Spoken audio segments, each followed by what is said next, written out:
Hello friends, and welcome back to the Homesteading Housewife. I am Monica for those of you that are new here. So today we're going to be doing something a little different. Instead of making a recipe to eat or a canning session to put back in our pantry, we're going to be doing a tonic. So we're going to be making fire cider today, or it's also called master tonic. It's the same thing.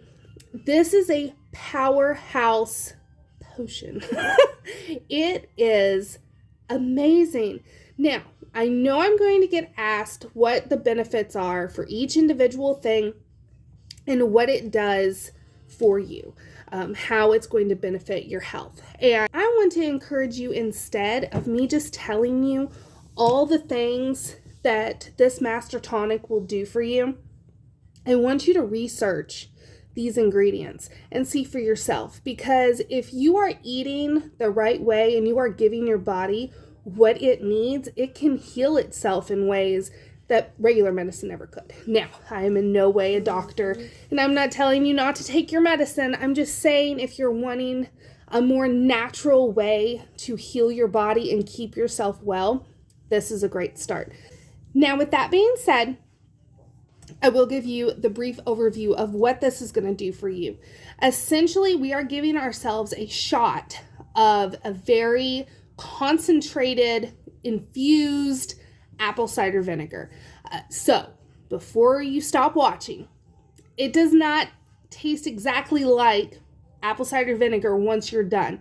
It's still going to be vinegary, but I will tell you later on how to work around that if you don't necessarily like vinegar. But also remember, this is medicine, so it doesn't have to taste good, although mine does. So I really hope you try it. But this concoction is anti-inflammatory, antibacterial, antifungus. It's boosts your immune system. It helps clear like sinuses. It does so much. That's why I encourage you, look up the different ingredients that I'm going to be showing you today and how individually they're already powerhouse ingredients, but then putting them together, it just makes it amazing. Plus, you can also add fresh herbs. And then the herbs are like, I know a lot of people add rosemary, thyme, and all of these will just boost the ingredients even more. I don't add it because I don't particularly like the flavor of that rosemary infused in it, but you can totally add that too. So, enough talking. Let's get started on this awesome fire cider recipe. So putting your fire cider together is super easy. There is literally nothing to it. And then you can really customize the flavor to what your palate can handle. Now, the only thing that is not shown that I will be putting in this jar later today is fresh jalapenos from the garden. I just haven't gone down and gotten any yet. So I love adding fresh hot peppers to this, fresh cayenne, fresh jalapeno. Today, though, I will be using just crushed red pepper because I don't have any fresh cayenne, and then I will be adding fresh jalapeno later today. But then we also have onion, I have a bulb of garlic, I have fresh ginger, fresh turmeric, and then we have some cinnamon. And then lastly, you need apple cider vinegar. What we're doing is infusing that apple cider vinegar that is raw with the mother and just making it a powerhouse, because the apple cider vinegar alone is already beneficial to your health. And then you're adding in all this extra stuff, and it's just like a bam to your immune system. It's awesome. So what I like to do is just quarter my onion, throw that in, and I've removed the peels for the most part, and I removed the root. Now, do you have to peel everything? I don't know. I've always peeled it, and I love the way that my fire cider tastes, so I don't want to mess it up, because you have to wait 6 to 8 weeks before it's done. So it's a long time to wait and a lot of ingredients to then not be able to stand the way that your tonic tastes like. I know it's for health, and I know that You know, not everything tastes good, but this actually does. And I want to keep it that way. So I have my garlic, which I just peeled and smashed. And then I'm just going to kind of run my knife through, and I know this is not the right knife to do this with. It's just the one I had on hand. But I'm just running my knife through the ginger, and it still has like little pieces of its peel, and that's okay.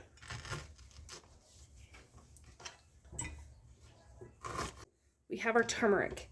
And I am so excited about this turmeric, guys, because I only had to pay $1 a pound for something that's like $20 a pound. And it was just sitting there in the clearance section. It was staring me in the face saying, hey, you need me. And you know what I did? I really did need it. So, and you want to make sure whatever you are using is blemish free. Since we are going to be infusing and we're using this as, you know, something to boost our immune system, we really don't want any type of bad being infused into something that's supposed to make us well. Now for the cinnamon, I use Ceylon cinnamon. So this is the cinnamon that is anti-inflammatory, a million different things. It is really good for you. It is the more expensive cinnamon. But if you're going to be infusing something and using it for health benefits, you really want to get the best. So I found it cheapest on Azure. You may be able to find it cheaper where you live, but where I live, they don't even have Ceylon cinnamon at the store. You have to buy it online. So you can use as much or as little cinnamon sticks as you want. I go a little heavy on the cinnamon. It makes it really good. Or red pepper flakes. Cayenne is really good if you're sick. Again, as much or as little as you want. But if you've ever had a cold or the flu, the last time I had the flu a few years ago, I ate gumbo. I know it's weird, but I had made it right before I got sick. But I stuck fermented hot peppers. It was like a hot pepper paste in my gumbo, like huge amount, every day when I ate it. And it knocked the flu away. Like it's amazing how what you eat can help your body so much. Okay. The last ingredient we are adding is horseradish root. Now, if you can't find this fresh, you can always omit it, but I am telling you, it adds a layer of flavor that I didn't know I was missing in my fire cider until I found it and added it. I found it at my local Meijer's. It is the only store in my area that has it.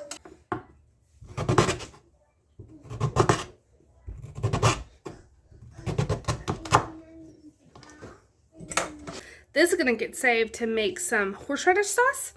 So, here is our finished product, minus the jalapenos that I'm putting in later.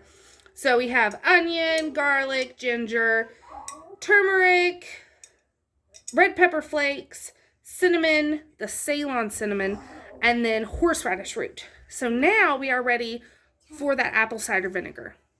So whenever you are picking out the vinegar that you want to use, just make sure, whichever brand, that it is raw vinegar with the mother. Raw apple cider vinegar with the mother.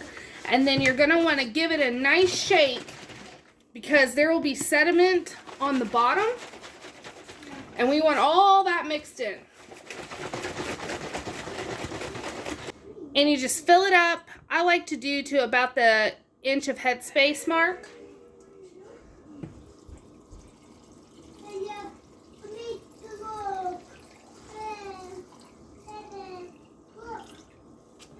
Like that. So as far as storing this, you want to just store it in a dark, cool area and just let it infuse. I store my stuff underneath my sink just because it's a constant temperature pretty much, and it's in the kitchen to where I won't forget about it, especially with something like making vinegar. You want to make sure you don't forget about it because it'll mold. But with this, we don't have to worry about mold because it is vinegar already. We're just infusing it. I'm going to say this and then someone's going to be like, I've had mine mold. I've never had a fire cider mold. And I don't use weights on my fire cider either because honestly, I can't keep them up at the top because you want to like shake the jar and stuff every day, every other day. So I'm always shaking it so nothing has time to mold anyway. Maybe that's why it doesn't mold, but I've never had a fire cider mold. So I don't use weights.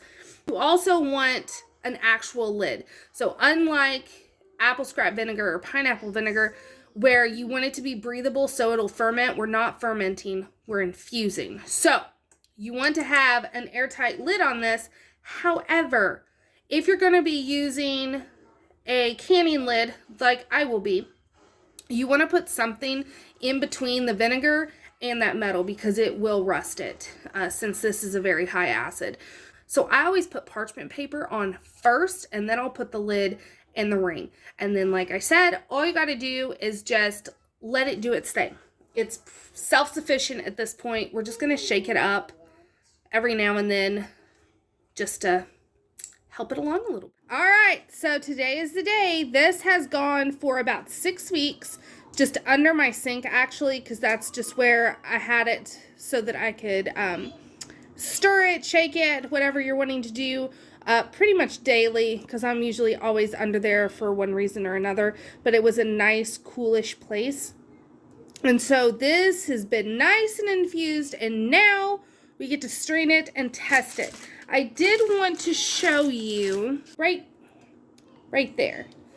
It's not really showing up on the camera, but that's a garlic and it's blue.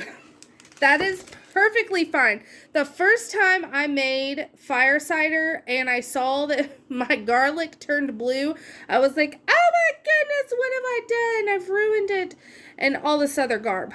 I was thinking a lot. But it's perfectly fine. It's a reaction that the garlic has with the vinegar, and it causes that color. There is nothing wrong with the batch. There is nothing wrong with the garlic.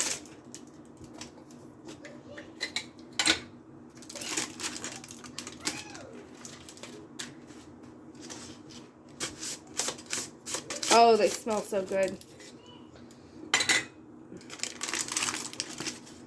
Look at that. So you can see there is nothing growing on anything. And I actually had the weights on this, but from where these are bigger jars, the weights drop to the bottom. So I've never used the weights before on this because I've never had an issue with stuff molding, but I was doing it just to do it, and it didn't even work because the weights are in there, but stuff's still on top. So I'm going to get a mesh strainer, and we're going to strain this out, see how much we got for a gallon worth, and then taste test.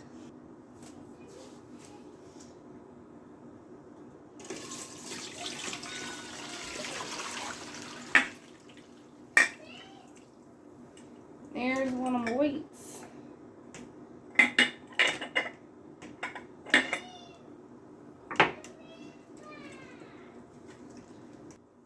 I've seen where people will dehydrate this and then grind it and use it. To me, at this point, it's already leached out all of its nutrients. This is just the blah leftover. That's just my opinion. I could be wrong.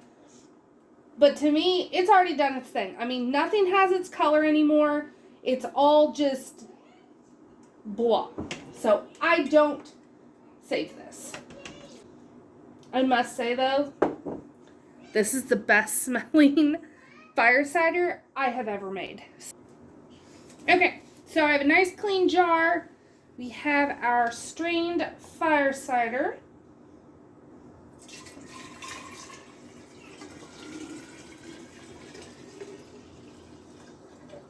wonderful. I got even more than I thought I was going to get.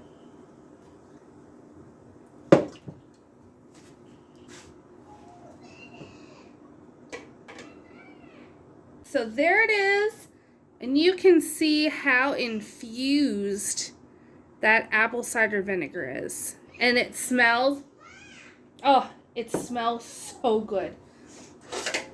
So I'll go ahead, give it a taste. This is without adding any honey to it. This is just the ingredients that we put in 6 weeks ago.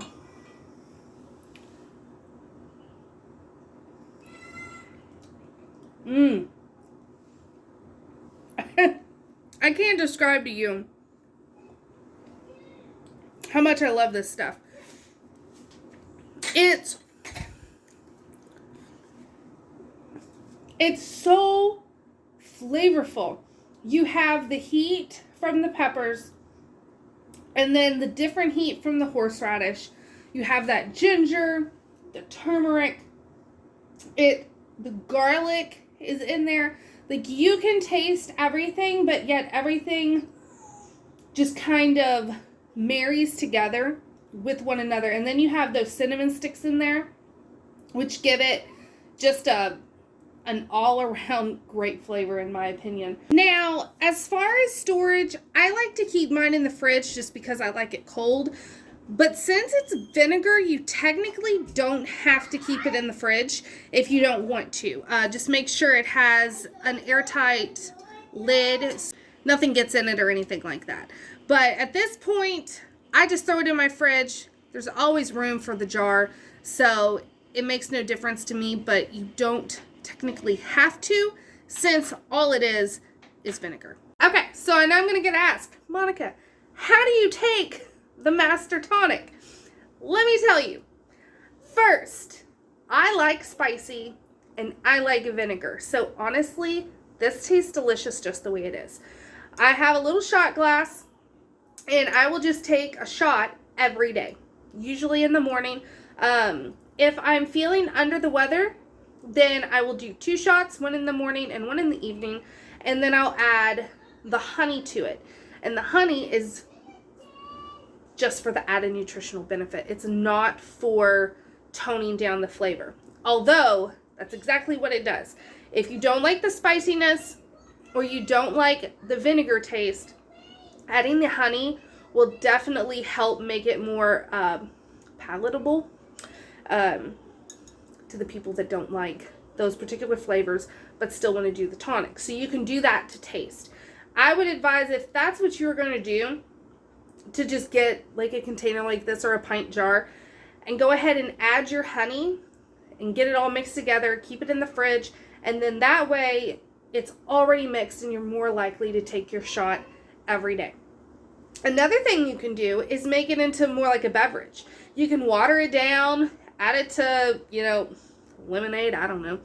Add it to something, add your sweetener, and then sip on it if you want to go that route. I had a friend in high school and his mom drank, she had her special cup and she drank watered down apple cider vinegar every day. So this is just a way more flavorful version of that. But like I said, I just take a shot of it. It's delicious. And yeah, I don't do anything to it. I use the honey as if I'm feeling under the weather. And then honestly, the honey is usually with some garlic. I have some honeyed garlic. And so I'll have the garlic and the spoonful of honey. And then I'll have my shots. So that's how I like to do it. But I really hope you enjoyed this recipe. I hope you try it out for yourself. Like I told you, you can really make this your own. If you don't like the spiciness or you don't like, turmeric, you can always switch up the flavors to what you like. Add more cinnamon. Add a ton of honey. No one's judging you. Although the turmeric has really good health benefits, and I would recommend all the turmeric. Packet full of turmeric. But that's all I got for you. I hope you enjoyed, and let me know if you try it out for yourself, or if you like fire cider, or if you have a recipe on how you like to drink it. Let me know down in the comments. I love learning new ways to be healthy and stay healthy. So until next time, thanks for watching.